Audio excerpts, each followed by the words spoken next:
casa. Vamos a dar comienzo a la jornada César Manriqueña, la número 18. Hoy tenemos una conferencia extraordinaria a cargo de un académico, el doctor Roque Calero, sobradamente conocido. No hace falta que yo le presente. Ustedes saben que es doctor en ingeniería industrial y que es catedrático de ingeniería de la Universidad de Las Palmas. Y él nos va a hablar de un tema de enorme actualidad, sobre todo en la situación en la que se está discutiendo ahora los temas políticos sobre el agua y la energía aplicadas a Canarias, aunque algunas de las cosas que dice deberían ser aprendidas por algunos de nuestros políticos que están en el continente, porque algunas cosas que ellos todavía están discutiendo nosotros hace tiempo que tenemos resueltas. Así que les pido a todos que desconecten los micros para que no haya interferencia y le doy la palabra a Roque para que empiece ya directamente con su exposición. Pues nada, buenas tardes a todos. Yo les voy a comentar efectivamente el binomio agua-energía y la experiencia de Canarias, ¿no? Que creo que es excepcional, como ustedes verán. Yo espero que al final pues, haya un coloquio al respecto, porque es que está vivo este momento, como decía antes José Ramón, este es un tema vivo en este momento, crucial, ¿no? Y creo que la experiencia de Canarias no se conoce y debería ser conocida, ¿no? Así que voy a empezar. Yo he dividido la charla en 7 partes, digamos, ¿no? La primera parte, el binomio agua-energía en la propia naturaleza, como una introducción, diciendo que, bueno, en primer lugar, que la energía solar que llega a la Tierra, que es enorme, 1.500.000 teravatios hora año, es una monstruosidad, 15.000 veces más de lo que se consume en toda la Tierra, pero fíjense ustedes que nada más y nada menos que el 20% de esa energía es ciclo hidrológico, o sea, evaporar agua, el 20%, ¿no? Segundo mensaje es el ciclo hidrológico, que ya ustedes lo conocen, no se va que cuente nada, ¿no? El agua del mar la evapora del sol, esa agua de la nube se condensa acá y es el ciclo hidrológico. El agua que está en la tierra es siempre la misma, solamente que pasan cosas que vamos a ver también un poco por encima, ¿no? Otro tema también que les he puesto ahí como curiosidad es la permanencia del agua en el ciclo hidrológico, ¿no? En los océanos, bueno, toda la historia de la humanidad, por la historia del planeta seguramente, en las nubes está entre 9 y 10 días y luego cae, forma de agua en forma de nieve. En los lagos está entre 1 y 100 años y las aguas subterráneas pues están 300 años o más. Y en los ríos, pues desde que cae hasta que llega al mar, unos 13, 14 días, ¿no? Más o menos son números gordos a nivel mundial, pero vamos, por una referencia, ¿no? Para ver cómo se mueven estas aguas, ¿no? La tercera cosa que quería comentarle, también en un pequeño flash, es que el agua es imprescindible para el efecto invernadero, ¿no? El efecto invernadero no lo produce solo el CO2, también el agua. ¿Por qué? Porque el agua es capaz de absorber la radiación infrarroja y devolverla. Excita la molécula y la devuelve. Una parte la devuelve de nuevo a la Tierra y otra al espacio exterior. La que devuelve a la Tierra es la que forma el efecto invernadero, ¿no?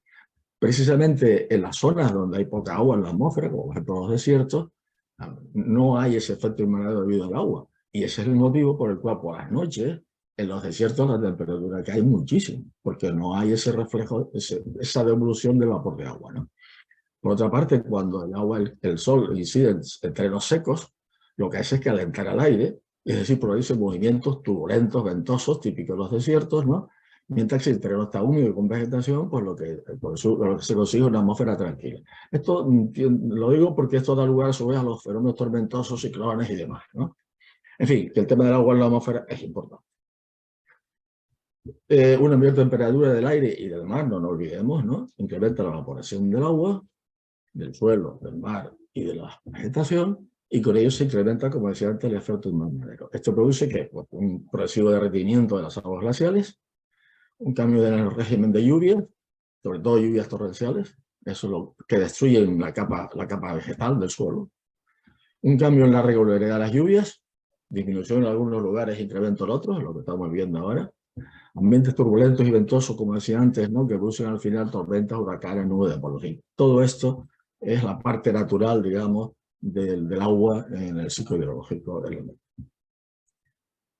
El agua que hay en la Tierra, prácticamente toda está en el mar, ¿no? Solamente en 2,5% es agua dulce. De esa agua dulce, 2,5%, aguas en los caquetes polares está casi el 70%, 61%. Aguas subterráneas el 29% y lagos y ríos el 0,3%. Es decir, que prácticamente el agua disponible dulce es muy poca en relación con el total de agua que hay, ¿no? Un cambio climático que va a suponer una merma de agua dulce por sequía en algunos lugares, menor retención del agua en el subsuelo por las tormentas y las escorrentías y las lluvias torrenciales, mayor derretimiento de las aguas, de los casquetes polares que van al mar, no van a la tierra y por tanto se convierten en agua salada, ¿no? Y en definitiva tenemos un gran problema, ¿no? Que se traduce en ¿qué? Pues una escasez creciente de agua natural para el consumo humano y para la agricultura. Esa es la situación que tenemos ahora a nivel mundial. Vamos a ver ahora la segunda parte, que es la desalación. Vamos a hablar un poco de desalación como forma de afrontar la escasez de agua potable. Las primeras plantas desaladoras se construyeron para suministrar agua potable a barcos que tenían o mucha tripulación, barcos militares o barcos mercantes. Por ejemplo, para título de ejemplo, el primer Queen Mary que se fabricó en el año 34 tenía una desaladora de 200 metros cúbicos día. Por una razón muy sencilla, porque los primeros barcos de vapor, digamos que producían vapor en sus calderas y alguien pensó, bueno, que fácil es parte de ese vapor condensado y producir agua potable, ¿no? Así que las primeras desaladoras aparecieron en el mar, no en tierra. Las primeras plantas desaladoras que se construyeron fueron obviamente para sitios donde hacía falta el agua, ¿no? Realmente la primera operativa fue una planta de Westinghouse, que era por evaporación, multiefecto, una producción como era ahí de 2.500 metros cúbicos día y producía también electricidad en paralelo, 1.500 kilovatios, ¿no? El consumo era monstruoso, 40 kilovatios hora por metro cúbico. Una se instaló en Guantánamo y otra en Israel. Fueron las dos primeras plantas operativas que se hicieron. Lo curioso es que una de estas plantas fue a parar a Canarias después, para lanzarlo. Actualmente en el mundo hay desalación por más de 200 millones de metros cúbicos cada día. Una cosa tremenda. En ese contexto, el principal productor de agua desalada es Arabia Saudita, 17%, los Emiratos Árabes Unidos, 13%, Estados Unidos, 13%, España ocupa el cuarto lugar. Y lo curioso, y lo adelanto un poco, es que en este contexto internacional, Canarias se nota que existe, ¿no? A pesar de que somos muy pocos habitantes, Canarias aparece un punto en este contexto de desalación mundial, un punto destacado. La desaladora mayor es la de Sorek, era la mayor en Tel Aviv, con una capacidad de 624.000 metros cúbicos día, que era la mayor del mundo, hace poco, y todavía sigue siéndolo. También otra desaladora importante era otra en Israel también, en Azot, de 384.000 metros cúbicos día, que la construyó la empresa española. Y también hay otra ahora en Port Saranac, en Stambach, perdón, en Australia, con una capacidad de 300.000 metros cúbicos día. Son todas desaladoras conectadas a la red eléctrica convencional y por tanto desalando agua con petróleo o gas natural. Sin embargo, ya están apareciendo los primeros intentos, me refiero a gran escala, de desalación acoplada o, digamos, acoplando energías renovables. Está empezándose con ahí, ¿no? Esto como curiosidad, que la primera planta con energía renovable 100% fue en Chile, ¿no? En el desierto de Atacama, en el año 1872, era una evaporación solar que producía 18 metros cúbicos día en verano y que se dedicaba a la industria minera de esa zona, ¿no? Pero actualmente hay una planta que acaba de entrar en funcionamiento, que además la proyectó y la construyó Abengoa en Jubail, en Arabia Saudita. Una capacidad de 600.000 metros cúbicos día y que está parcialmente accionada con energía solar, 45,5 megavatios pico, que supone un 30% del consumo energético de esa planta. En este momento se está también construyendo y terminando de construir una planta, la mayor del mundo, la Alt-Tawelab. Bueno, ellos dicen que es una planta parcialmente, es una planta libre de combustibles fósiles, no es verdad, ¿no? Tiene una capacidad de 900.000 metros cúbicos día y la planta solar asociada tiene 68 megavatios, pero significa el 30% del consumo. Bien, en ambos casos, el 70% de la energía que está al agua es energía fósil. El siguiente tema que voy a ver también un poco rápido es qué tecnologías se usan para la desalación de agua de mar. Posiblemente ustedes ya las conocen, pero algunos pues, quizás puedan dar una. Realmente, el agua de mar tiene 35.000 partes por millón, sales y metales, y con la desalación se baja por debajo de los 500 partes por millón, hasta agua pura incluso, ¿no? Hay tres tipos de tecnología fundamentalmente. Las basadas en procesos de cambio de fase, evaporación, condensación, fundamentalmente, que son destilación multiefecto, la MET, destilación súbita multietapa, destilación flash, y la compresión mecánica de vapor. Luego hay otra serie de tecnologías basadas en el intercambio de sales a través de membranas. Está la osmosis inversa, que es la más conocida, y la electrodiálisis reversible. Y finalmente hay otras tecnologías, como ejemplo separación con congelación, cambio iónico, pero que no son importantes a nivel práctico, ¿no? Así que vamos a hacer un resumen rápido para que más o menos ustedes recuerden un poco las bases de todo esto. Lo primero que vamos a ver es la evaporación por condensación, por compresión de vapor. Perdón, por evaporación. Esto nada, simplemente consiste en calentar el agua, ¿no? Con una energía que se quiera, calentar el agua, esa agua caliente produce vapor, y por encima pasa una tubería con agua fría que hace que parte de ese vapor se condense y caiga en una bandeja que es agua ya pura. Esta es agua pura, ¿eh? Ese es el principio fundamental, y en este principio se basa la destilación que se puso a Fuerteventura, que existió hasta hace poco y ya prácticamente no existe, que es la multiefecto, la flash multiefecto. Lo que tiene ahí, como ustedes ven, a la izquierda hay un quemador donde se calienta el agua, ¿no? El agua caliente pasa a la parte inferior, a la salmuera, ahí se evapora. ¿Por qué? Porque se produce en vacío. Son varias etapas y en cada etapa se va bajando la presión interior. De manera que el agua se va evaporando a menor temperatura, ¿no? Fíjense ustedes que al principio el agua se evapora a 70 grados entonces, y al finalmente se evapora a 40 grados. Lo que se hace es bajando presión. Y arriba tienen ustedes las bandejas que recogen el agua condensada, ¿no? Esa es una evaporación multiefecto. Al bajar la temperatura, al bajar la presión, la evaporación es muy rápida. Entonces se llama súbita, evaporación súbita o multiflash. Esa es la que se usó en Fuerteventura, la típica de tradicional antigua, ya se ha desechado porque hoy día es la osmosis inversa la que se usa, ¿no? Esto tiene un consumo, veremos, alto de energía. Aquí tiene usted la de Huerta de Fuerteventura, que es una réplica de la de Guantánamo, perdón, la de Lanzarote debajo, que es una réplica de la de Guantánamo, y luego la de Fuerteventura. Luego veremos cuándo se construyeron y quién la hizo, ¿no? En el tema de compresión de vapor, que fue una planta que se desarrolló en Israel, es la patente israelita en este caso, es el mismo sistema que todo el mundo, quizás de niños, usamos cuando damos fuelle a la bicicleta, ¿no? Cuando damos mucha presión al aire se calentaba el fuelle, ¿verdad? Pues si en ese fuelle caliente deja usted caer agua salada por encima, pues se evaporará. Se quedará, por tanto, vapor de agua puro y agua salada debajo, ¿no? Es el mismo procedimiento, ¿vale? Así que tampoco tiene ninguna novedad. Consiste en que en lugar de calentar agua con un quemador, simplemente se calienta comprimiendo. Es la única diferencia, ¿no? En términos reales, aquí he puesto una planta de este tipo, no es para explicarla ahora, pero como esto va a estar colgado, pues si alguien después puede, no sé por qué está oscilando mucho ¿Lo ven ustedes oscilando a mí en la pantalla? Bueno, no sé. Y el caso que esta es la planta, simplemente consiste en suministrar presión al aire. Hay una agua fría condensa y dentro de los tubos se condensa el agua. Y ahí sale por la derecha el agua producto, agua dulce, y la salmuera por debajo, ¿no? Para recuperar la temperatura del agua de la salmuera, pues hay un intercambiador de calor, de manera que el agua salada entra y se calienta con la salmuera. Esta es compresión debajo. Aquí tienen ustedes dos plantas de este tipo, son grandes compresores, son palas de titanio. Yo recuerdo verlas en Fuerteventura, cuando está parada, estas palas están caídas, ¿no? Caídas como las palas estos enormes de los aviones, ¿no? Y cuando se ponen en marcha, cuando se ponen en su posición verdadera, ¿no? Y el siguiente paso es la osmosis inversa. Arriba tienen ustedes una agua con sales, en este caso el agua es el punto azul y la sal el punto blanco, ¿no? Y en medio está la membrana semipermeable. Cuando la presión directa, ¿qué consiste? Bueno, pues que es más fácil que traspase esa membrana, que por cierto no es un traspaso mecánico de partículas, es un traspaso iónico, ¿no? No.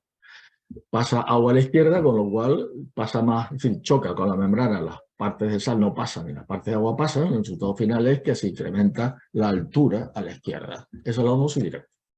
Y la osmosis inversa es justo lo contrario, presionar el agua a la parte izquierda para que pase más agua salada dulce a la derecha, ¿vale? Eso es el proceso de osmosis inversa.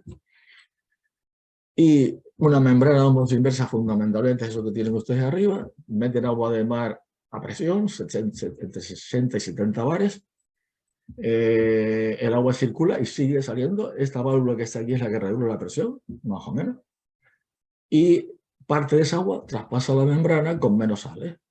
No con ninguna sal, con menos sal, ¿no? Muy pocas sales, depende, ¿no? Del tipo de membrana y agua dulce. Eso es lo que hay. Ahí no hay intercambio de fase.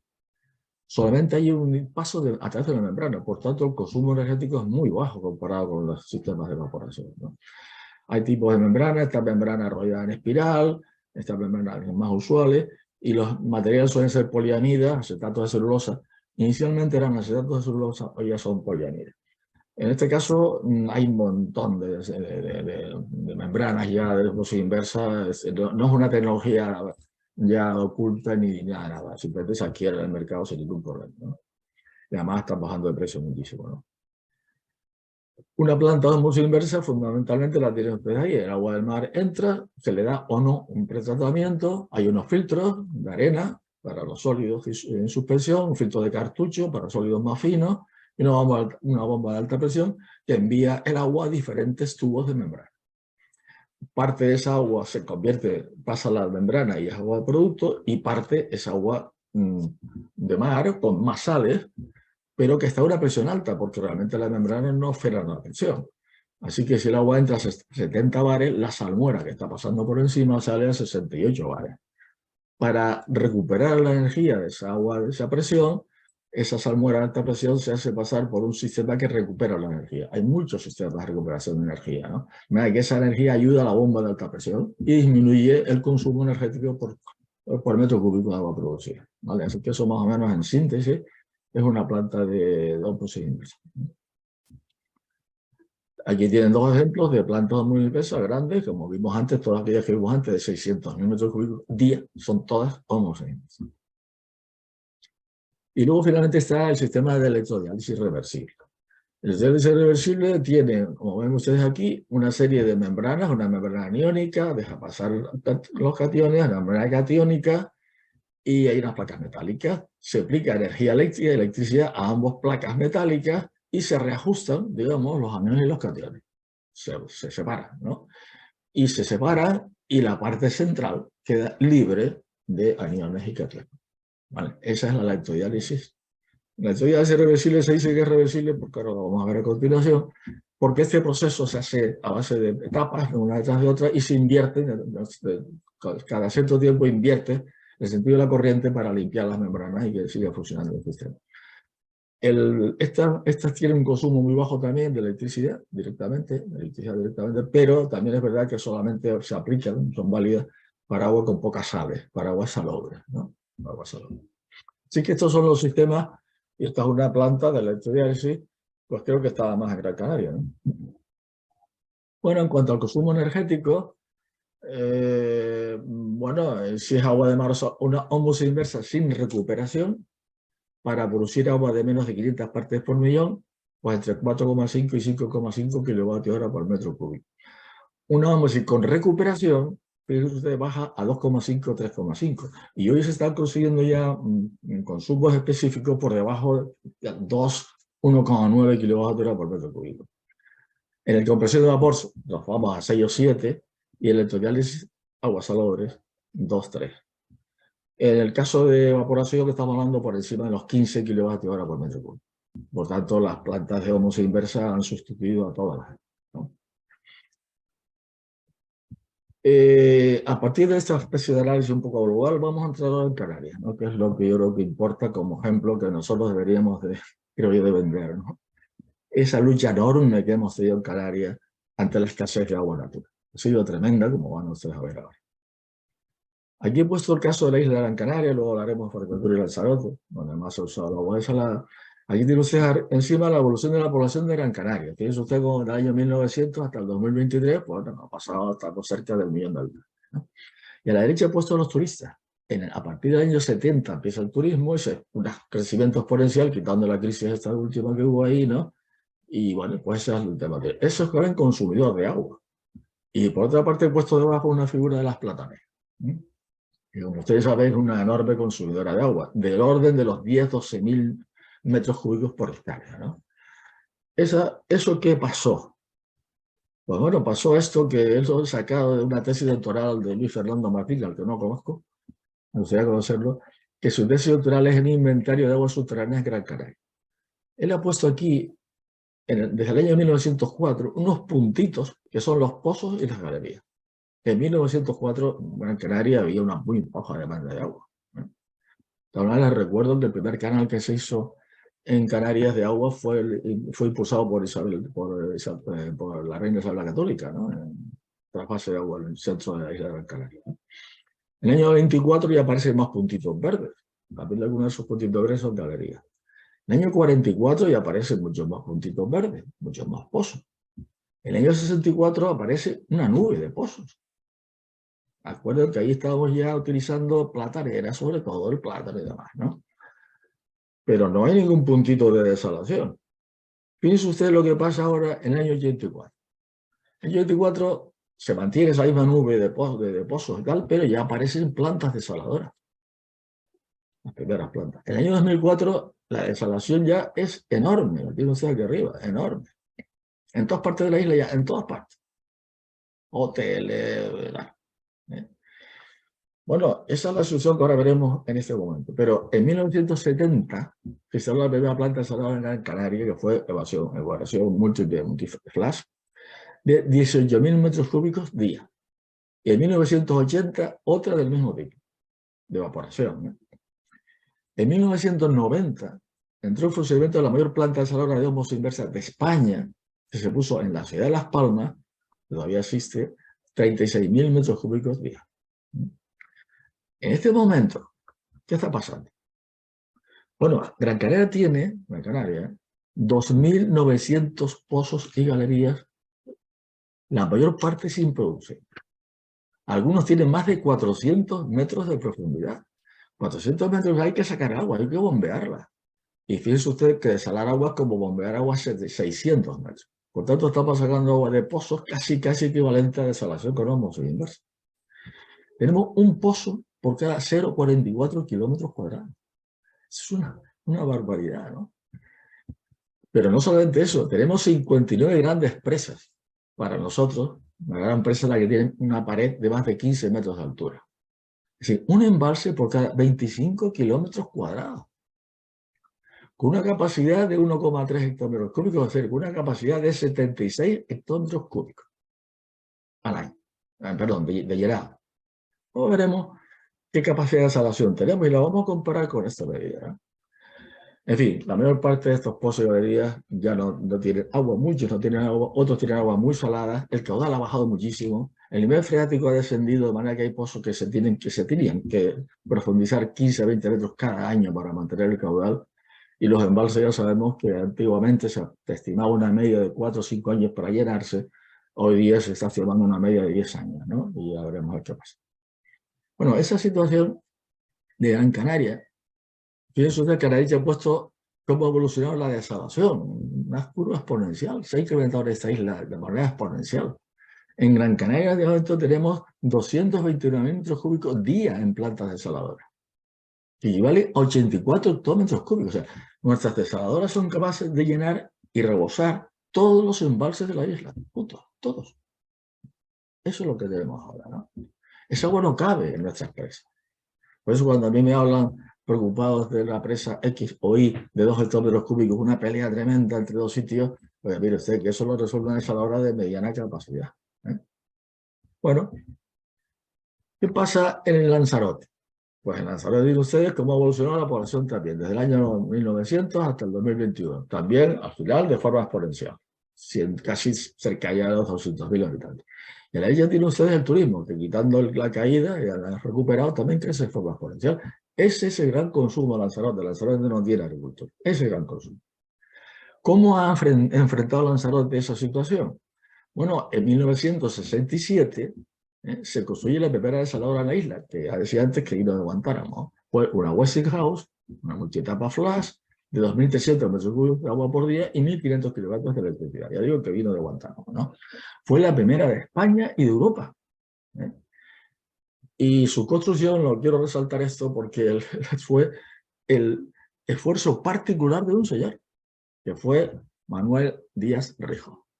Era un ingeniero naval natural de Lanzarote. Y este señor, de su propio pecunio, hizo las gestiones en Estados Unidos y trajo la desaladora a Lanzarote.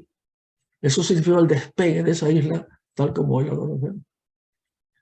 En la actualidad, Lanzarote cuenta con 2 grandes centros de producción de agua desalada, con una capacidad de 91.000 metros cúbicos día. Una producción media, como ven ahí, de 25 hectómetros cúbicos al año. Vamos a ver Fuerteventura. Fuerteventura, ahí tienen encima la población, otro crecimiento tan exponencial como el de Lanzarote, ¿no? Y un crecimiento turístico igualmente exponencial también, y también Lanzarote de la misma manera, ¿no? En 1970 se instala la primera planta desaladora en Fuerteventura, similar a la de Lanzarote, con una producción de 2.000 metros cúbicos día, y la construyó una empresa española, Bau Wilco, porque en este caso se exigió que fuera construida por una empresa española, no traída de Aguascalientes. En el año 76 se construye la segunda planta desaladora, Fuerteventura 2, por el sistema israelita de compresión de vapor. Fue bueno, primero un Lanzarote de 1, pero Fuerteventura de 500 metros cúbicos día, módulo. Al final se llegaron a instalar hasta 8 módulos. El problema de Fuerteventura fue un problema tremendo. Esta planta consumía menos que la evaporación, pero más que homocidio inverso. Pero tenía un problema gravísimo. En Fuerteventura, como había un crecimiento exponencial de la población que y el turismo, bueno, el sistema eléctrico tenía continuas paradas, ¿no? Y cuando una planta de compresión de vapor se para, se producen unas incrustaciones de sales que taponan los tubos.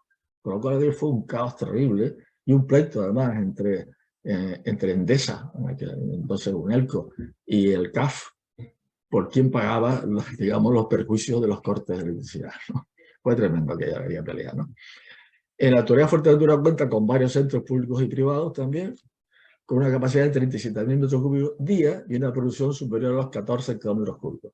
No les quiero contar a ustedes, si son de aquí de las islas, lo que estamos viendo Fuerteventura en estos últimos días, ¿no? Una cosa, un drama. Más que un drama, yo diría que, bueno, no es un drama, ni una tragedia, es algo, sí, no quiero calificarlo, bueno, no calificar a los políticos, ¿no? Pero en Canarias hay otras cosas también. Aquí hay una experiencia en agua para suministro agrícola, es tremenda. Hay una finca, se llama la finca La Florida, que está aquí cerca del aeropuerto de Gran Canaria. En el año 2002, por parte de la empresa Soslaires Canarias, se instaló una planta desaladora de 5.000 metros cúbicos día, accionada por un parque eólico de 2,5 megavatios, para suministrar agua a 250.000 metros de cultivos de hortalizas, ¿no? Esa agua no está sometida a ningún pretratamiento ni post-tratamiento. El agua, cuando llega al agricultor, es donde la trata en función de las necesidades de ese cultivo. Pero antes que eso, se construyó en el año 87 una desaladora de osmosis inversa con la empresa Boni, que es un exportador, como saben ustedes, de tomate y más, que fue la primera del mundo, con 4 módulos de 500 metros cúbicos, con la que han regado durante todo ese tiempo tomates, plátanos, arándanos, todo. Y ahí el problema del boro, que se habla mucho de él en Península Gal, pues no está el problema realmente para el agua agrícola, ¿no? A veces le añaden un pequeño anticrustante, pero casi nunca. Y en Fuerteventura y Lanzarote, toda la poca agricultura que hay, toda es con agua desalada, desde hace años, ¿no? En definitiva, Canarias existe una amplísima experiencia en el riego de cultivos de todo tipo, cultivos con una exigencia de agua altísima, sin ningún problema, con todos los problemas resueltos. Así que cuando ahora en la península se está discutiendo, y nosotros he tenido ocasión de estar metido en este tinglado, ¿no? En el sur, en Huelva, de los problemas que tienen con el agua desalada, bueno, pues ya les hemos dicho, vengan ustedes a Canarias a verlo, ¿no? Porque es que son más de 30 años desalando agua para la agricultura. Esta finca, La Florida, y la otra tienen también, como ven ustedes ahí, parques eólicos asociados. Asociados, luego veremos qué significa eso asociados, ¿no? Y luego hay un ejemplo, creo que mundial, porque además viene gente de todo el mundo, ¿no?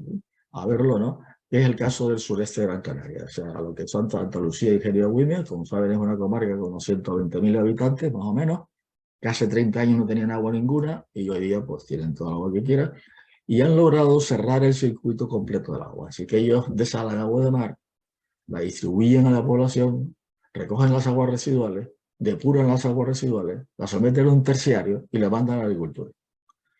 Como el caso integral es único, prácticamente único en el mundo, porque además tiene otra cosa importante. Esta gente controla el agua residual, los vertidos de agua, agua vertida, los posibles contaminantes que puedan vertir empresas, o incluso empresas o, por ejemplo, restaurantes, para ver dónde se está vertiendo algún producto que luego perjudique la depuración y la desalación posterior del agua. Eso, es decir, que cada día hay gente yendo por tomando muestras de agua residuales para comprobar la calidad de las mismas, ¿no? Eso no se está haciendo en ninguna parte. Ellos tienen una desalación, una planta desaladora de 33.000 metros cúbicos día, o sea, 12 kilómetros cúbicos al año. Tienen una depuración de 18.000 metros cúbicos día. Tienen un terciario, con el cual sale el agua que se puede ver, pero que va a la agricultura, de 6.000 metros cúbicos día. Así que posiblemente sea un nuevo sistema cerrado, completo, porque además están a punto, aunque por razones administrativas no han podido todavía cerrarlo, de conseguir unos parques eólicos para suministrar la energía que precisa todo ese sistema. Con lo cual sería, entre comillas, renovable, no del todo, pero... O sea que, por tanto, tenemos esos ejemplos aquí, a pequeña escala y gran escala. En este momento, en Canarias, ahora en conjunto, hay instaladas 588.000 metros cúbicos día.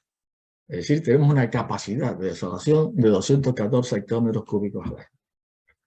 Están ubicadas en Gran Canaria la mayor parte, Lanzarote y Fuerteventura. También ahora están en el Hierro y ahora hay algunas paradillas pequeñas en La Gomera y en Tenerife. La tarifa utilizada almost inverse, excepto algunas zonas sur de Gran Canaria que aún siguen utilizando para aguas salobres electrodiálisis. El problema del agua salobre es que es agua que viene del acuífero. Y por tanto, si tú traes el agua salobre del acuífero, de lo que hace es que está haciendo descargando el acuífero. Lo cual, pues no es, desde nuestro punto de vista, desde el punto de vista general, no es positivo, ¿no? Aproximadamente esa capacidad instalada está produciendo del orden de los 517.000 metros cúbicos día. Todas no están funcionando a pleno entendimiento, ¿no?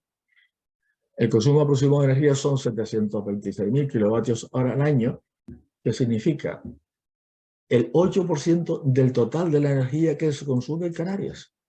Y en el caso de Fuerteventura y Lanzarote es entre el 16 y el 20%. O sea, en las islas de Fuerteventura y Lanzarote, entre el 16 y el 20% de la energía eléctrica se dirige a producir agua desalada.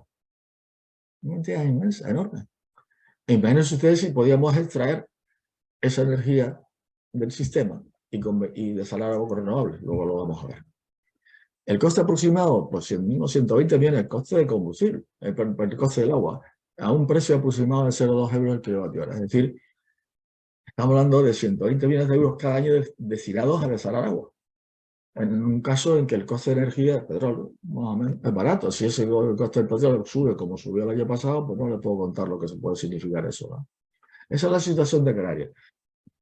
Es decir, Canarias tenemos, por una parte, una experiencia importante, por otra parte, una enorme necesidad de energía, por otra parte, cantidades renovables. Bueno, ¿y qué hemos hecho durante los últimos años para intentar resolver el problema del agua con renovables? Lo vamos a ver ahora. Y verán ustedes que ha sido otra lucha espectacular. Mira, ahí les he puesto la lista de proyectos que yo conozco, es posible que se me escape alguno, de cosas que se han hecho en Canarias para desalar agua con renovables. Hay una desaladora solar en el Cotillo, en Fuerteventura, en el año 75. Era un señor, Vandal, se llamaba un belga, pero sí, que vivía allí, que tenía unos negocios turísticos y que hizo producir agua desalada con energía solar para vender agua embotellada. Esto contrató una empresa alemana, unos chicos jóvenes, yo los conocí, alemanes, ingenieros, y montaron una planta súper sofisticada, fantástica, ¿no? Que no voy a explicar porque entonces estaría mucho tiempo, pero era una evaporación solar tapada con plástico y a los pocos días tuvieron la mala suerte que vino un temporal tremendo y rompió el plástico, ¿no? Pocos días después el hombre tuvo un problema familiar, total, que aquello se paró. Otra cosa que hubo también en Fuerteventura es una balsa solar en Cañada del Río, también por una empresa alemana. La balsa solar es una forma de estratificar el agua salada y el agua dulce en diferentes capas. La energía solar calienta y entonces, bueno, tampoco voy a entrar en más detalle, pero eso se desmontó a pocos años. Luego se hizo también otra desaladora de agua de mar con tubos de teflón instalada en Fuerteventura, y esta yo tuve una relación directa con esa gente. Este es un médico alemán que pasaba sus vacaciones en Fuerteventura y que conocía la escasez de agua de la isla, ¿no? Y el hombre asoció una cuestión que le pasaba a sus pacientes, los operaba de injertos de arterias coronarias. En esa época los injertos se hacían con teflón y observó, este grupo de médicos, que en la capacidad torácica del paciente aparecía agua. Y descubrieron que era que el teflón dejaba pasar el agua de la sangre pasaba al teflón. Así que este pensó, bueno, ¿y por qué no utilizar esto para desalar agua? Y en sus fincas, yo la visité, en su casa particular tenía un jardín regado con agua de mar que metía en tubos de teflón que previamente la calentaba a 90 grados, sin evaporación. Agua caliente, de mar recalentada. Y yo vi las plantas regadas. Este hombre murió, su viuda le pidió al presidente del Cabildo de Fuerteventura que mantuvieran aquello, el Cabildo llamó a la Universidad Politécnica de Las Palmas y aquí la verdad es que no se le hizo caso y yo no sé qué más pasó de aquello, pero aquello se perdió, ¿no? Luego, eso fue en el año 78-80. Se hizo también una planta desaladora de evaporación solar natural con lecho de picón. Aquí lo que se pretendía era aumentar la superficie de evaporación del agua a base de que poniendo picón el agua se subía, digamos, ¿no? a puntos de picón y aumentaba la superficie de evaporación. Esto fue una tesis doctoral que se hizo y bueno, también quedó nada más que en tesis doctoral, ¿no? En el año posteriormente también se hizo una desaladora de aguas de electrodiálisis y esa electrodiálisis que se acopló a un generador, a un aerogenerador. Y eso vino desde Estados Unidos digamos, bajo secreto. No se podía transferir esa tecnología. Fue una tecnología que nos permitieron explotarla en Canarias y fue la primera que se hizo, ¿no? Y eso pues ocurrió en el año 84. En el año 95, vamos a verlo ahora, se hizo en el Puertito de la Cruz, en Punta Jandía, una serie de proyectos, pero a partir de ahora vamos a ver los proyectos ya tal como en su momento se hicieron. ¿Vale? Así que verán ustedes ahora ahí un poco lo que en realidad se hizo. Estas partes le perdió la pista, pero lo que vamos a ver ahora, pues no le perdió la pista, entre otras cosas porque muchas cosas pues intervine yo mismo, ¿no? En el Puertito de la Cruz se instaló una planta desaladora de 50 metros cúbicos día que se accionaba cuando había viento. Cuando había viento se salaba agua, se ponía en un depósito y cuando no había viento se sacaba agua del depósito. Así que ese Puertito de la Cruz tuvo durante los años que funcionó toda el agua que querían, porque no se gastaba toda, utilizando solo la energía del viento. Ese proyecto fue premiado porque además producía también hielo, frío, energía para todo el poblado, depuración, y eso fue elegido como proyecto piloto, ejemplo mundial, en la Expo 2000 de Hannover, ¿no? Además, ese proyecto fue presentado a la Expo 2000 de Hannover por unos alemanes que pasaron un día por ahí, lo vieron y lo presentaron en la Expo. Funcionó 2 años, los 2 años se paró, hubo un intento de arrancarlo posteriormente y eso está todo ya abandonado. En Tenerife se hicieron varios proyectos. Uno fue una planta desaladora de agua de mar por ósmosis inversa con membranas planas de una empresa alemana. Otro proyecto también en el ITER en Tenerife fue una desaladora modular, también una empresa alemana. La inconveniente de las empresas alemanas que se instalaban en el ITER pero que no daban información ninguna al ITER, ¿no? El ITER seguía estando yo ahí, en aquella época se hizo una planta llamamos un proyecto Aerodesa, que era una planta desaladora de 15 kilovatios con un acoplamiento mecánico con un aeromotor. Es decir, no había electricidad ninguna. Era un sistema el aeromotor movía una bomba de aceite, la bomba de aceite movía un motor de aceite y ese motor de aceite movía la bomba de agua. Eso se construyó, pero no llegó a funcionar por problemas que no voy a entrar ahora. Otro fue la aerogenesa. Esto fue también una desaladora aislada de la red con un aerogenerador que sí se instaló, funcionó también durante un tiempo en el Instituto Tecnológico de Canarias y también tuvo problemas al final. Bueno, también hubo un proyecto que se llamaba el SODESA. Este fue un proyecto alemán que era un sistema de destilación solar, pero que fundamentalmente todos los equipos estaban libres de corrosión. O sea, no había ningún sistema que se pudiera corroer ahí, ¿no? Esto estuvo funcionando 2 o 3 años hasta que los alemanes lo retiraron, ¿no? También se hizo en el Instituto Tecnológico el proyecto que llamamos de Sol, que fue una planta accionada con energía solar, con una pequeña batería interpuesta, ¿no? La plantita era pequeña, 3 metros cúbicos día. El mayor proyecto que se hizo ahí fue el que se llamó SDAWES, que fue un sistema compuesto por 2 aerogeneradores de 220 kilovatios cada uno. 7 líneas de osmosis inversa, 7 plantas de osmosis inversa, una de compresión de vapor y otra de electrodiálisis. Es un proyecto europeo que se pretendía determinar cuál era el mejor sistema para desalación de sistemas aislados de la red. Esto fue más como consecuencia de una tesis doctoral que se hizo previamente, ¿no? Eso se construyó una tecnología desarrollada prácticamente toda en Canarias, fue un sistema que funcionaba automáticamente, incluso se brindó a Marruecos como alternativa a la planta nuclear que se quería poner en las proximidades por debajo de Casablanca, ¿no? Y esto funcionó muy bien durante un par de años hasta que también decidieron separarla y bueno, y se separó. Este proyecto se hizo, en este caso, un proyecto que salió en la Escuela de Ingenieros, pero que no se llegó a fabricar nunca, ¿no? La idea era construir un aeromotor también, sin electricidad, para desalar agua, y en la columna, en el poste del aeromotor, estaba la planta desaladora, ¿no? La idea era venderla como un pack completo, ¿no? Esto no se llegó a ejecutar nunca. También se hizo un proyecto en la Escuela de Ingenieros que tampoco llegó a ejecutarse de desalación con energía de las olas, en este caso, ¿no?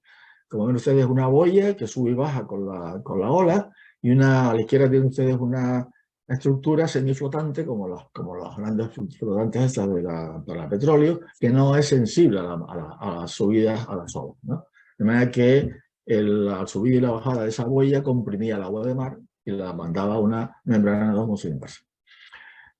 Son rendimientos muy bajos. Yo creo que la desalación con oleaje no tiene mucho futuro en cuanto a competencia industrial, digamos, ¿no? Pero bueno, es una posibilidad también.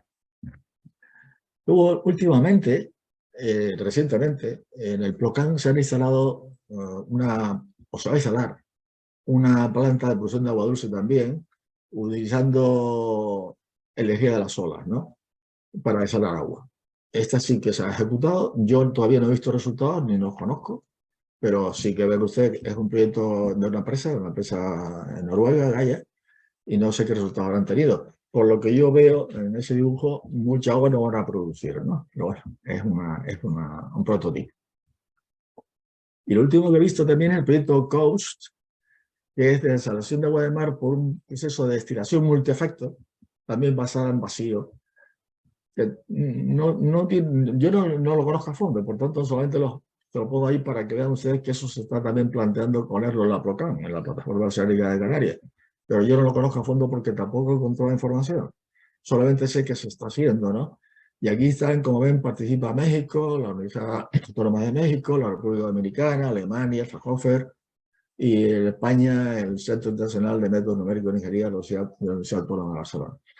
Por lo que yo veo es un sistema multiefecto, también bajando la presión, ¿no?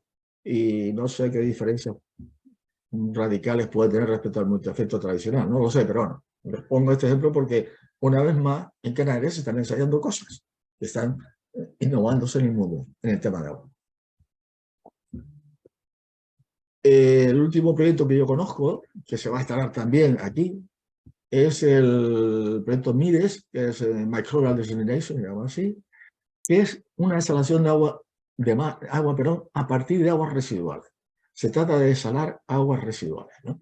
A través de celdas microbianas de desalación, se llaman así. Ellos parece, tampoco tengo mucha información, lo siento, pero son bacterias bioelectroactivas en aguas residuales que en el proceso de degeneración de esa materia orgánica se produce una diferencia de potencial, una energía eléctrica. Y esa energía eléctrica que se produce en el proceso bioquímico es la que ellos traducen luego en alimentar la planta de osmosis inversa. El esquema de abajo sí se entiende mejor, pero yo la filosofía profunda no la conozco porque no la explico tampoco, ¿no? Hay países europeos, hasta Países Bajos, Alemania, Hungría, Austria, Portugal, Túnez, España, firma. También se quiere poner aquí en la boca, ¿vale? Quiero decir con esto que Canarias se ha convertido en un punto de referencia en el mundo en temas de investigación en desalación con energías renovables o en sistemas novedosos de desalación. En cuanto a la realidad física, la aplicación física de estos proyectos, bueno, está el proyecto de Sol, que es el que hizo el Instituto Tecnológico, que sí ha puesto una planta en Túnez hace ya bastantes años, que está suministrando agua a un complejo que está ahí en mitad del desierto turístico, en la zona donde van los turistas. Es un planta de 8 metros cúbicos día, con energía solar y unas baterías. Luego está el proyecto High Power este en Kenia, es una empresa alemana. Después también el proyecto de Watermaker en Madagascar, que es una planta de 40 metros cúbicos día con energía solar fotovoltaica. El proyecto de NAPAC en Chile. Todas son pequeñas plantas accionadas con energía solar fotovoltaica y con batería, para que funcionen más horas o en algunos casos por la noche. Eso es lo que yo conozco en este momento de sistemas de desalación de agua completamente autónomos de la red eléctrica. ¿Vale? Como decía, son pequeñas cosas.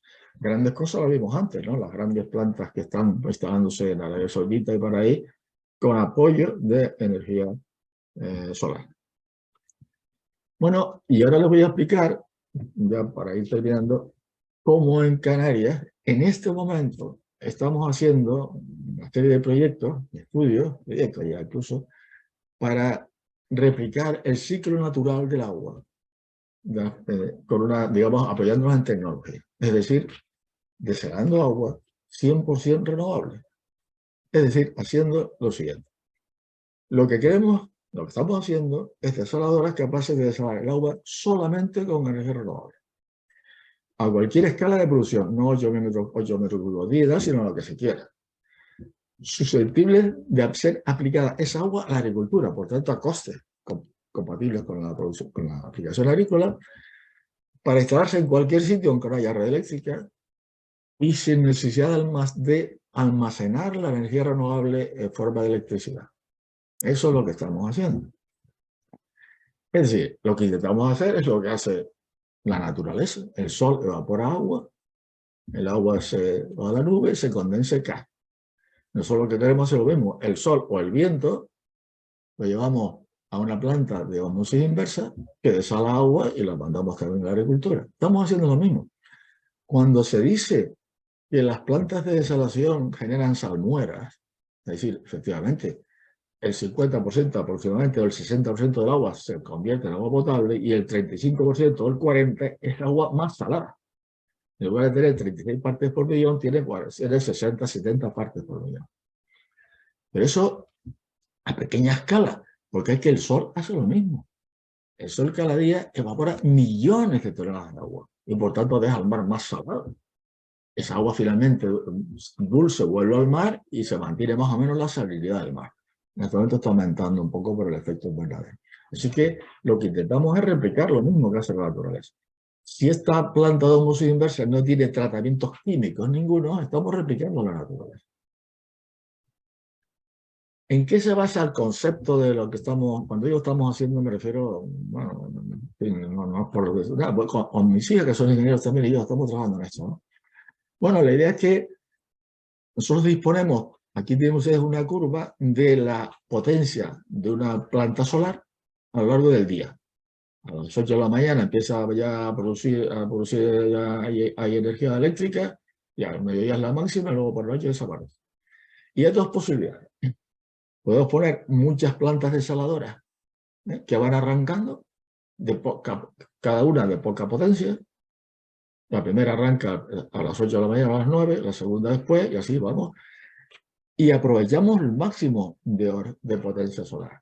O podemos irnos a una sola, que funcione en las 10 horas centrales, ¿verdad? Posiblemente esta solución de la derecha es más barata que la de la izquierda. Pero también es verdad que esta solución de la derecha desaprovecha mucha energía solar. Bueno, lo que hemos hecho nosotros con estos proyectos es optimizar esta situación. ¿Dónde está el punto de equilibrio? ¿Cuántas desaladoras líneas de desalación de poca potencia tenemos que poner para que aprovechar la máxima energía, producir la máxima agua al coste mínimo?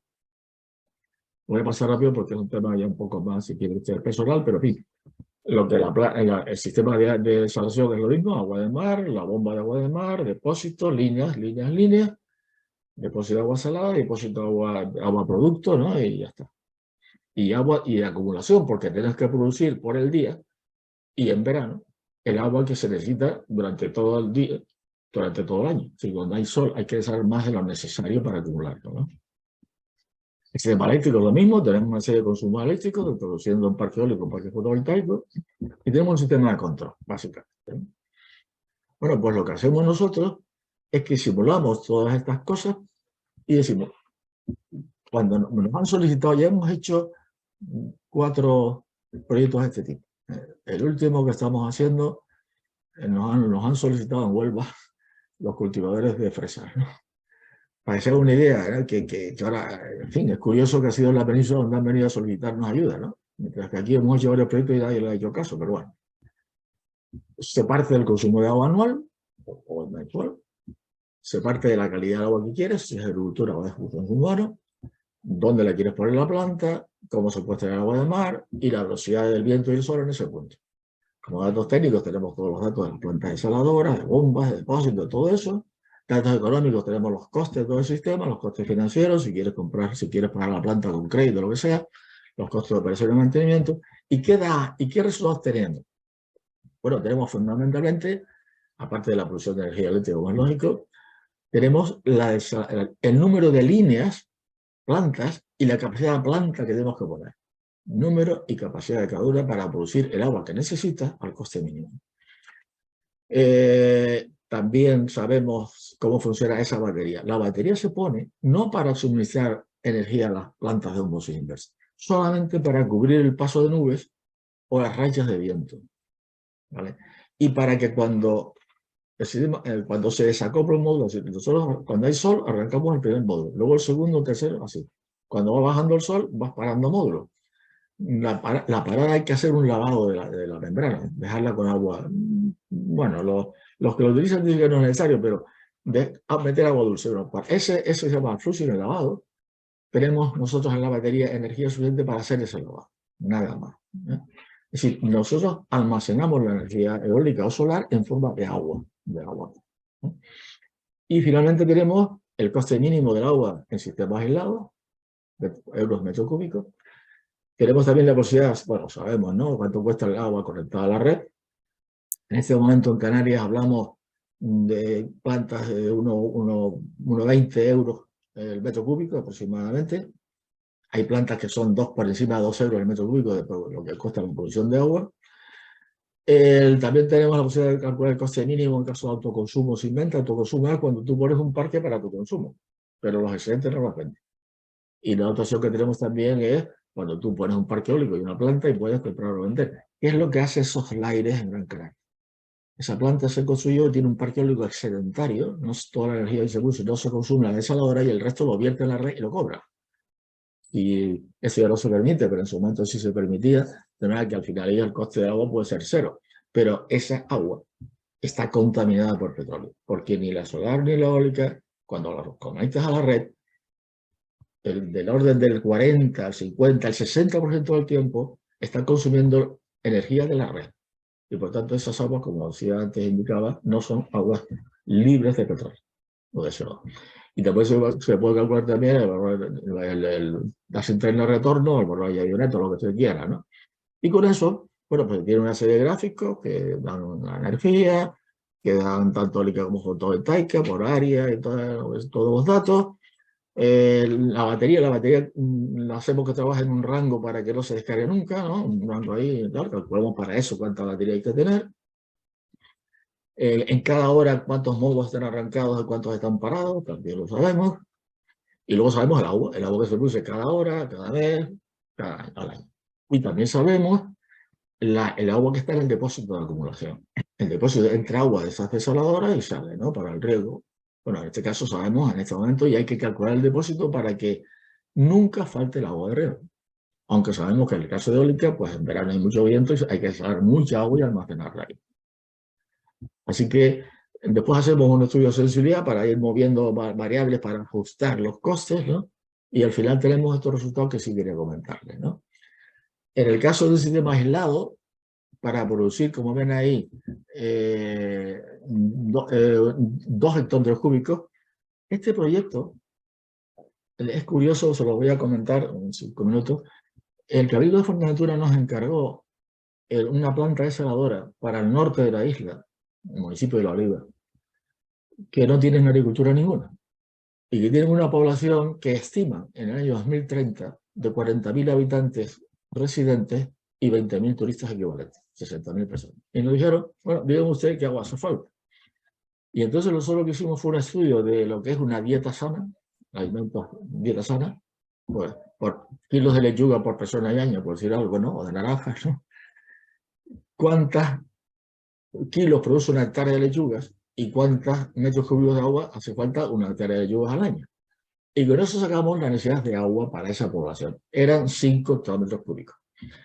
Como ahora no existe esa agricultura, pues hicimos 3 fases, 600.000 metros cúbicos, 1 millón y 2 millones de metros cúbicos. No llegaron a los 5. ¿Por qué? Porque dijimos, mire, aquí no se van a producir de plátanos, ¿verdad? Ni se va a producir nunca cultivo de ese tipo. Así que al final se eligieron los cultivos que ellos querían suministrar.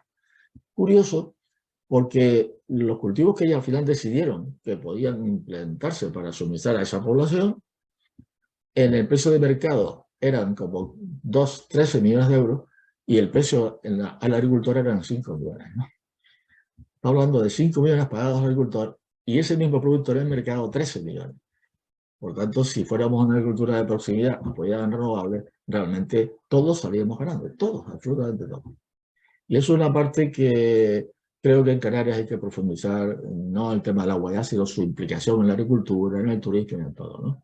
Para nosotros los turistas, los 20.000 turistas equivalentes era exportación de productos alimenticios, exportación. Solo en lugar de exportar a Alemania, venían los alemanes a comérselo ahí a Fuerteventura, ¿no? Bueno, el caso es que el sistema aislado, por simplificar mucho, el coste del metro cúbico a pie de planta eran 30, 40 céntimos. Y el coste del metro cúbico puesto bueno, en una altura, porque ellos el puesto lo querían poner, o lo quieren poner en la parte alta de la oliva, ¿no? Para desde ahí poder regar, pues salía a 41 céntimos. Si esa misma agua se hiciera, si esa misma planta se hiciera en autoconsumo, es decir, sin vender energía, ¿sí? Una planta, ahora, primero fíjense ustedes que para producir 2 hectómetros cúbicos hace falta 8 líneas de desalación de 2.000 metros cúbicos cada una, o sea, 8 plantitas de 2.000 metros cúbicos. Si nosotros ponemos al conectado a red, no vamos a 8 plantas, vamos solamente a 3 plantas. El agua nos sale a 0,84 céntimos el metro cúbico, perdón, euros el metro cúbico, o sea, sale casi el doble. Claro, si nosotros ponemos un parque eólico solar que produzca la energía y el excedente lo vendemos, entonces sí, entonces el agua sale a 31 céntimos, es decir, menos que el aislado. Y si lo conectamos a la red y ya está, estamos hablando de 1 euro, 1,1, 1,2 euros al metro cúbico. En definitiva, lo que tenemos, al final hemos llegado, varios trabajos hemos hecho, ¿no? A la conclusión de que en sistemas aislados, donde el agua que se desala está libre de carbono, el coste oscila entre 40 y 50 céntimos al metro cúbico. En este momento, el agua está costando más de 1 euro. Y en el mejor de los casos, podríamos bajar un poco eso. En definitiva, quiero decir, esos 40 céntimos es un agua que aquí y en la península es absolutamente competitiva para la aplicación agrícola. Absolutamente competitiva.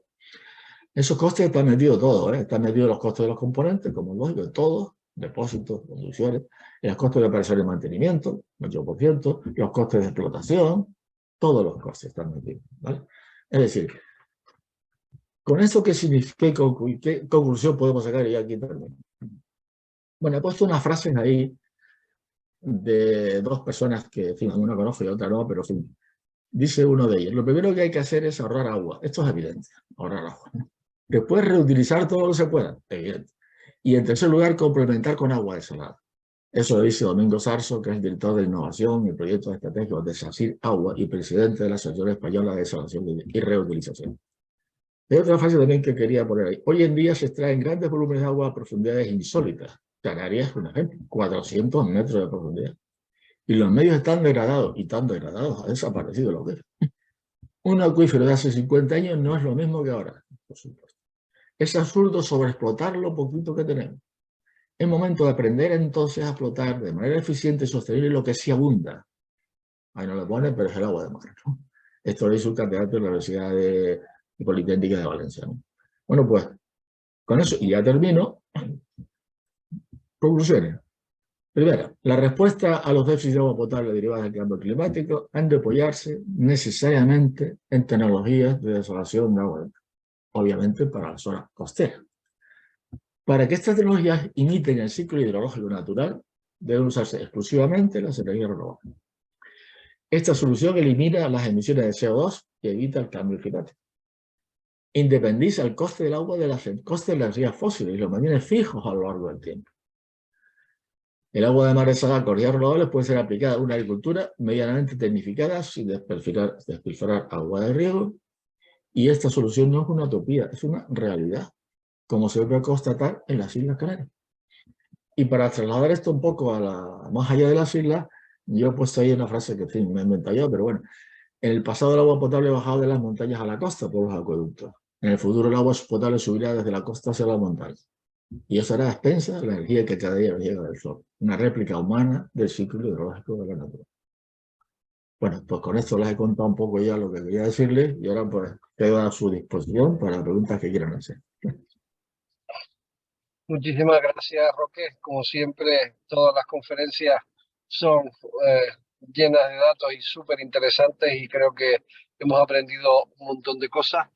Y yo voy a, como estoy viéndolo desde un móvil y no tengo la opción de ver a quienes están dentro del grupo pidiendo la palabra, se lo voy a ceder a Dominga para que ella, que los tiene a todos, pueda dar paso a las personas que quieran preguntarte cosas. No te preocupes, Dominga, yo lo veo, pero tenemos que pedirle a Roque que quite las diapositivas. Ya lo he quitado, ya lo he quitado. Eso.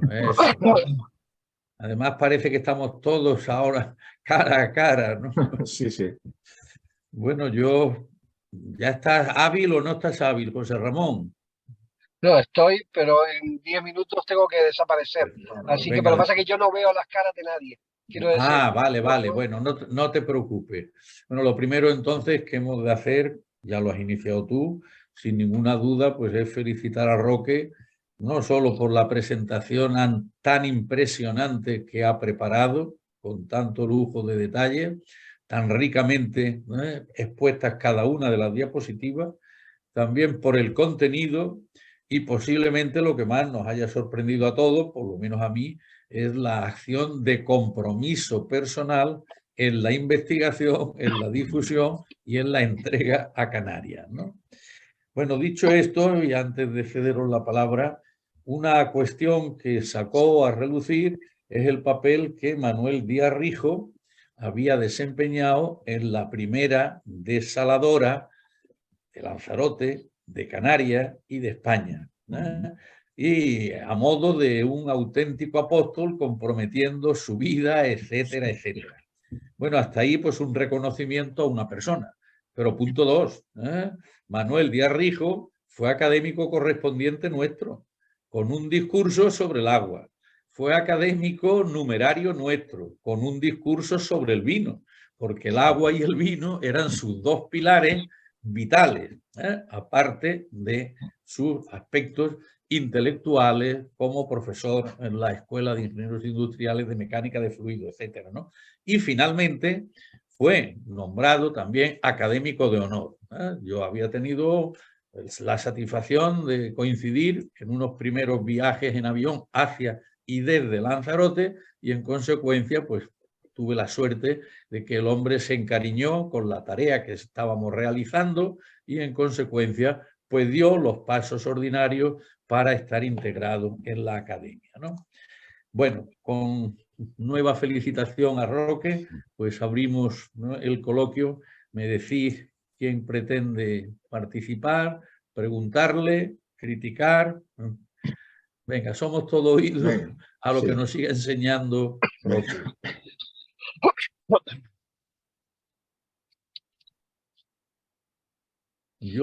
A ver, Gerardo.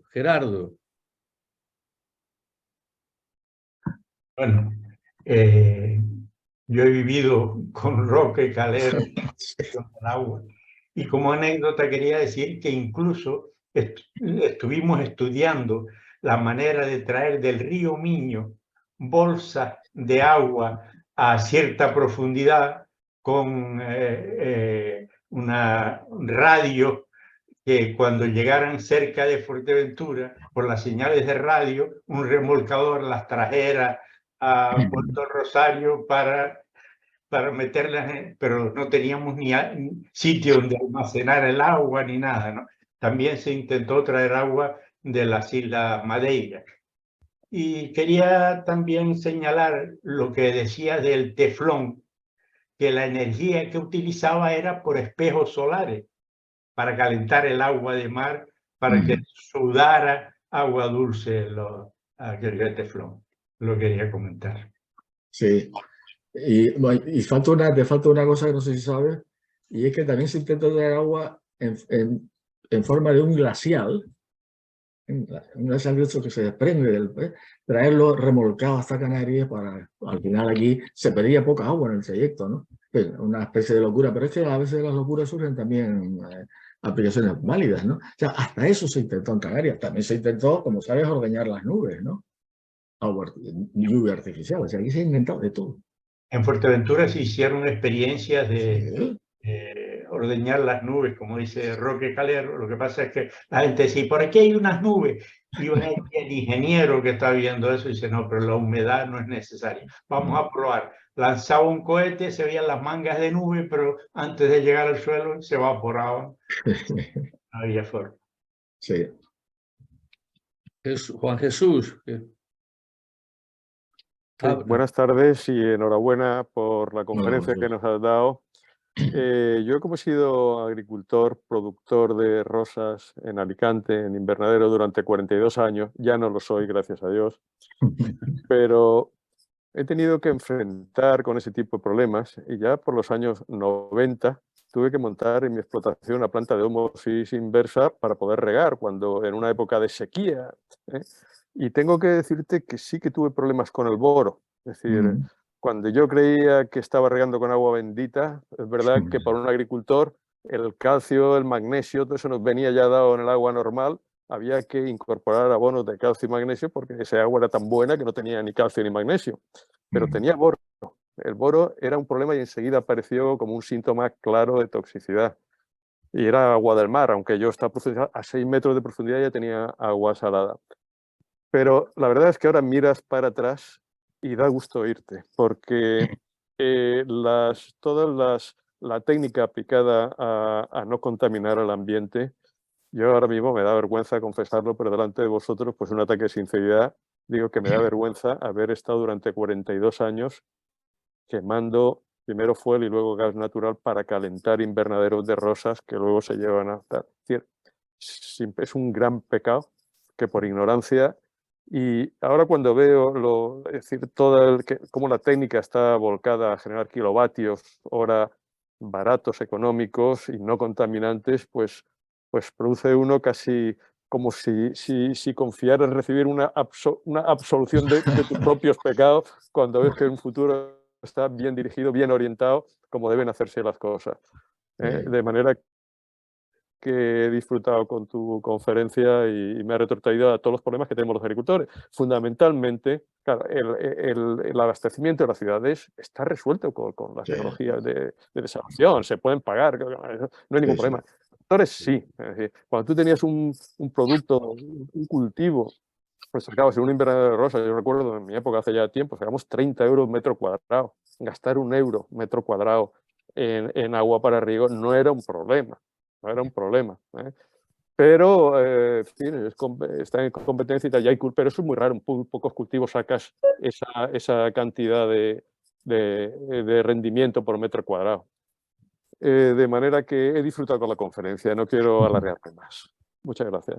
Pues nada, gracias a ti. Efectivamente, el problema del boro es un problema, entre comillas, porque el agua de mar no tiene la misma cantidad de boro en todos los sitios. Esto es un aspecto interesante, ¿no? Otro aspecto interesante que aquí, en el caso de las plantas que te he dicho, agrícolas que se han aplicado aquí, el problema del boro no ha dejado de existir porque una cosa que están haciendo para cultivos de alta calidad, exigencias de calidad, es pasar una segunda pasada por membrana, ¿no? Por lo cual el boro ya ha desaparecido, ¿no? Y en cuanto a lo que dices de los invernaderos, me parece que has dicho una cosa importantísima que en Canarias no nos hemos dado cuenta. Aparte de producir agrícola para consumo interno, que es importante porque importamos casi el 70% de lo que comemos, ¿no? En Holanda, en Inglaterra, en Alemania, se están cerrando invernaderos porque no se pueden mantener calefaccionados y iluminados con petróleo. Y por tanto, Canarias encuentra una nueva oportunidad. Yo dirigí un trabajo a una chica de Oxford que vino en sureste, en la época que traíamos a estudiantes a hacer un trabajo de graduación.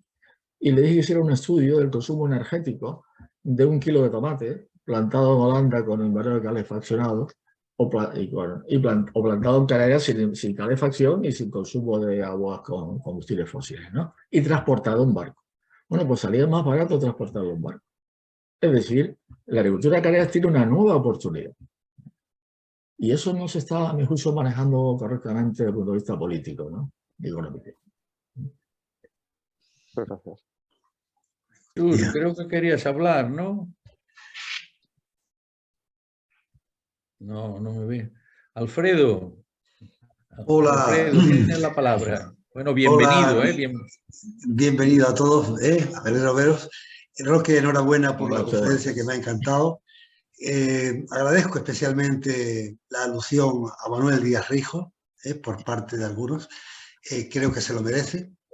Es un gran hombre para la isla de Lanzarote. Y quería hacer una pregunta concreta dentro de mi ignorancia, así que perdonar si digo alguna estupidez. Sabemos que para optimizar la climatización de las casas, de los domicilios, tanto casas particulares como casas de pisos, utilizamos energías renovables, se están implantando, que la eólica, aprovechando, perdón, no la eólica, en el caso de edificios y esto, fundamentalmente la fotovoltaica. Pero en fin, tenemos la eólica, tenemos la fotovoltaica y hay una cosa que se está imponiendo muchísimo en este medio de los domicilios, que es la utilización del aire, la aerodinámica. No sé ni exactamente, aerotermia, sí. Perdón, aerotermia. Me acaba de apuntar mi mujer, que está aquí a mi lado. Aerotermia. Sí, sí. Me pregunto si la aerotermia tiene algún sitio futuro en proporcionar energía para la desalación de agua. Quizás ocurra esto cuando se produzca la subida hacia arriba, hacia la montaña, y no en la costa como está ahora, la desalación.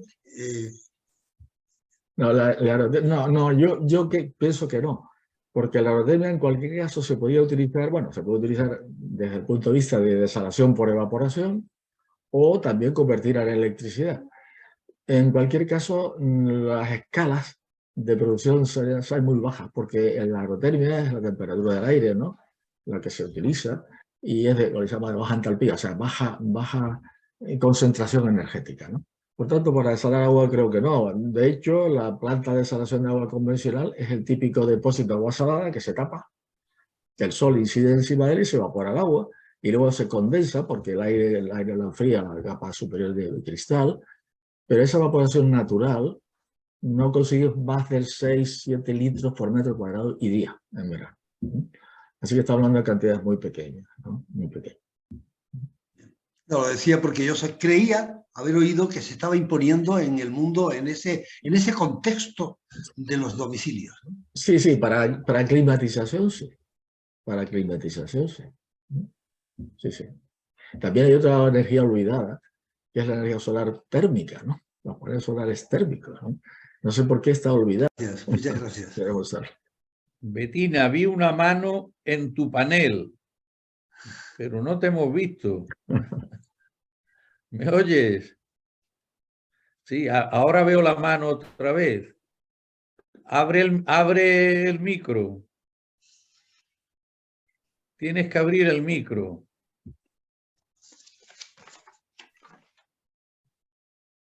Tecla el dispositivo que está en la parte inferior izquierda. Tiene dificultad en ARIA para estos temas.